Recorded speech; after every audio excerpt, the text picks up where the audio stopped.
Hello, welcome to Mindset Mondays with me, Muffy Mendoza, and today we are going to be talking about treadmills, or more specifically, how to get off of the treadmill. So I'm going to start by just telling you my story. If you are on the video, please make sure that you say something, comment, react, share the video so that I know that you're here, or react so that I know that you're here. Share the video so that other people will tune in also. But today I'm going to be talking about getting off the treadmill. And so I know that there is a huge movement in Pittsburgh right now. I was actually just talking to somebody about this with Black women entrepreneurs and Black women typically leaving their jobs, leaving their 9-to-5 so that they can pursue something that is more of their mission. Hey, Holly, that is more of their real mission in life and their real purpose in life. And so I wanted to do a video about that because that is what the first chapter of my new book, The Brown Mama Mindset, is all about. The first chapter is called Time Race, and it's about asking moms to begin to live life on purpose, basically, and to get off of that treadmill. So the first question, I guess the first thing that I would say is, how do you know when you're on the treadmill, right? How do you know when you're not living in your life's purpose? So I describe the treadmill as when you are running. When you are running, but you're just running for running's sake. When you're going to work every day, you're getting up every day, going to this job, it's not fulfilling you, it's not making you feel good. Thanks for sharing, Brandy. Make sure you share the video. It's not making you feel good. You're just doing it because you have to. But the reality is you don't have to do anything. And here's the thing that I want you ladies to know first and foremost. It doesn't feel good to get off the treadmill. It just doesn't. Because you're telling yourself a set of stories about what you need to do every day, and you probably don't. So I'll just share with you a little bit about my story. I've worked in journalism. I'm a journalist by trade, and I was working for a radio station. That was my last job that I quit 7 years ago. I was working for, actually I got fired. I tried to quit, and then I got fired because I've been fired from every job that I've ever had. But anyhow, I was working the job, and I knew that it was time for me to quit because, number one, I was working a job that was a part-time job. I was supposed to spend 5 hours a day working this job. And I had managed to find a way to complete my entire job within 2 hours of being there. And so that was my first sign that I needed to do something else because it was no longer challenging me. The second sign was that I started to think of other things I can do. Because what happens when you're not being challenged in one area of your life, the other skill sets that you have tend to lie dormant. So if you're not exercising them, then that is why you don't feel purposeful. You don't feel like you're doing something that is giving you life. And so with me having completed my 5-hour job in 2 hours, my other skill sets started to come up. Like they were starting to be like, well, what else can you do to make money? And so back then, I was working for the radio station, and we were allowed to do on-air reports. And if we did so many on-air reports a month, then we were given extra money. And so it got to the point where I would be doing, the average news anchor or journalist, audio journalist would probably do maybe 2 or 3 extra on-air reports a day or a week. I got to the point where I was doing like 10 a week. That is how much I had, number one, conquered my job that I was at. And number two, I was yearning to do something more. So if you're working in your job and you find that, number one, the work is boring. Number two, you have mad time to do other stuff because your work is boring and you've mastered it, then it's time for you to get off the treadmill. And I think the bigger thing about getting off the treadmill is just realizing that what you are doing on a day-to-day basis is not feeding your soul. So one of the books on my summer reading list is Seed of the Soul by Gary, I think it's Zukov or something like that. And one of the things that he said that profoundly affected me was he said, you'll know you're living in your life's purpose when your persona, your spirit, comes to serve your soul. See, your soul is what is innate about you that makes you a human being, right? It is what is special about you. It is what you are here to establish on earth. Your persona is the personality that you pick up in day-to-day life. It's the personality you pick up because of what's happened to you in childhood, because of your current conditioning, because of the friends you've made, whatever. It's your personal preferences. Well, you'll know you're living in your life's purpose when those personal preferences come to serve what you're here to do. And in terms of getting off the treadmill, That's how you know it's time for you to get off. When it becomes overwhelmingly obvious that your skill set, your soul, what you are here to do is not being served by the skill set you are being asked to engage in on a day-to-day basis. If that is what's happening, you're not living in your life's purpose. And I find it so sad when I hear moms say, I have to do this because I have to pay the bills. That's not real, yo. You do know that, right? It's not real.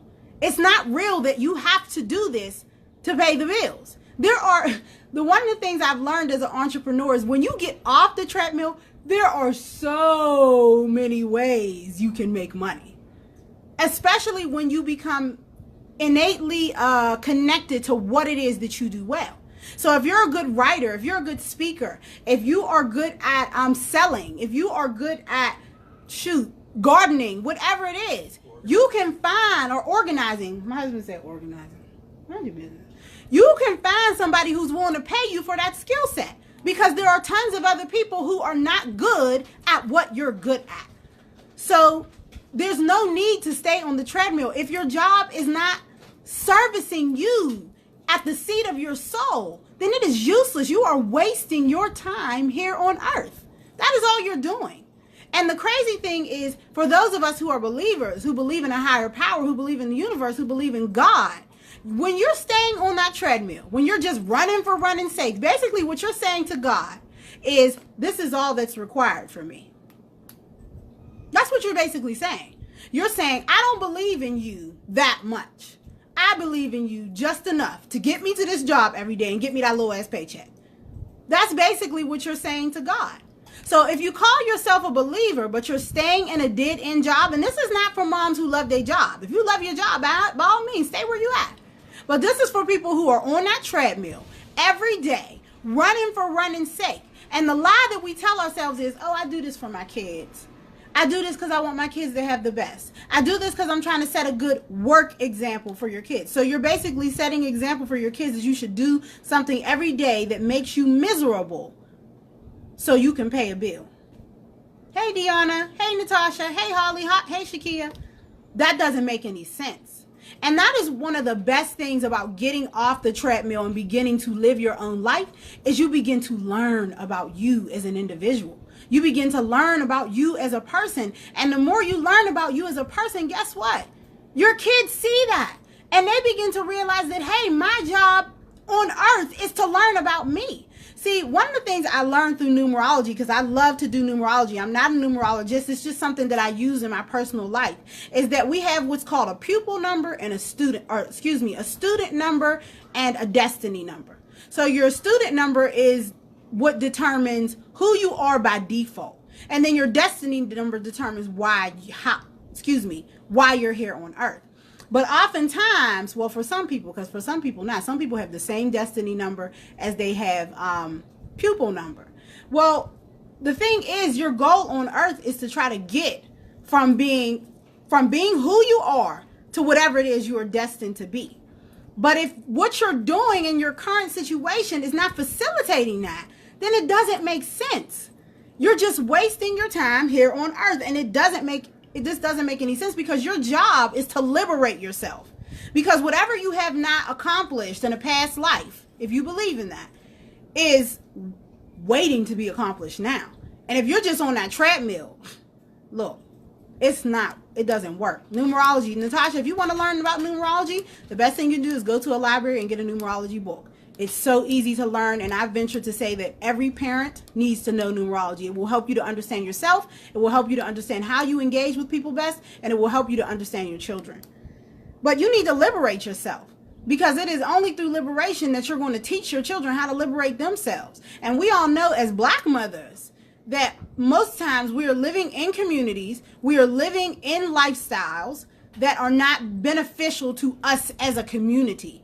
And so if that is what's happening and you're continuing that legacy, it's not serving anybody. It's not serving your children. It's not serving you. It's not serving the greater community that you've been blessed in. And the thing about when you finally decide to get off that treadmill is that you're always going to get beginner's luck. You're always going to I don't know anybody who I know who has quit their job and not had like something immediately happen that helped them to know they were on the right track. Hey, Jess. So you just have to, you got to make the leap, because at the end of the day, I know people who are 50, 60 years old and never lived in their life purpose. And then they spend the rest of their years, the smaller part of their life that they have left trying to do that. And it's the hardest thing ever, because you've already got ingrained habits. You've already got things that you do that you don't want to change. And it's almost like moving a boulder to live in your best life, because you have for so long not allowed your persona to service your soul, that your soul is basically fighting an uphill battle to try to get you to see that this ain't what you're supposed to be doing. And so one of the things that one of my favorite books that I read last year was what is it called? By Malcolm Gladwell. What is the name of the book? The Outliers. And one of the things he talks about is how it takes 10 years of basically sweat equity to reach a goal, because you have to master it. It's really all about self-mastery. And once you get those 10 years of self-mastery, and most people like have a big kaboom at the end. But if you are deferring your 10 years like you defer a student loan, imagine doing that 10 years of self-mastery when you're 55. That's going to be hard. Why not start now? Why not start tomorrow? Why not start the next hour, like when you get off of here? Because it does not make sense for you to continue to sit. And my mother always says, and I'm sure your mother always says too, the definition of insanity is to continue to do the same thing, expecting different results. It's not realistic. It's just not realistic. So you got to get off that treadmill. You've got to decide how you want to live your life. You've got to spend a lot of time reflecting internally. And I'd venture to say that when you first get off the treadmill, that's all you're going to do. You're going to do a lot of self-reflecting, because really what you need to ask yourself is, why am I continuing to engage in a self-defeating behavior?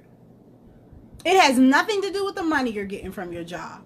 It has nothing to do with anybody else except for you. It really has to do with your proclivity towards accepting self-defeating behavior in your life. That's really what it's about. Because anybody can work in a customer service department. What is special about you? Now, there are some people who are gifted at that. They love to talk to people. They love to help people with their problems. I'm not talking to those people. I'm talking to the person who is a genius master chef who works in a call center. All because she's afraid to get off the treadmill and really take a look inside yourself and figure out why you have not liberated yourself yet. Lauryn Hill says something that I always remember. She said, serving God, or she said, glorifying God. Wait, I wrote it down. She says, you glorify God by being yourself. A lot of people think, well, I'm not going to judge anybody else. I'll just say what I think. For me, glorifying God has nothing to do with stomping around in a church or praising or singing.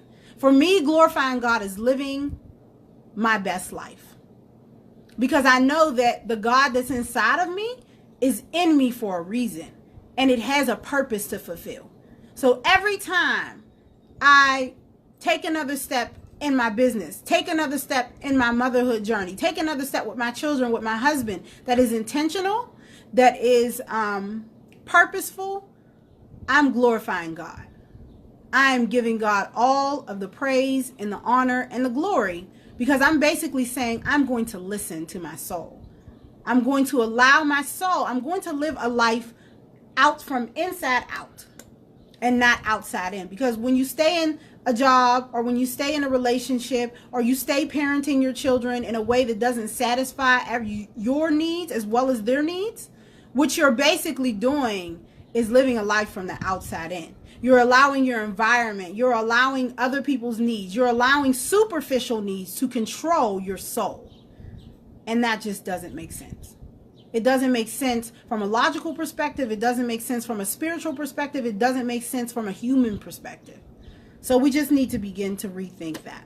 So that's what I got everybody. Thank you for tuning in for Mindset Monday. Oh, I forgot to plug.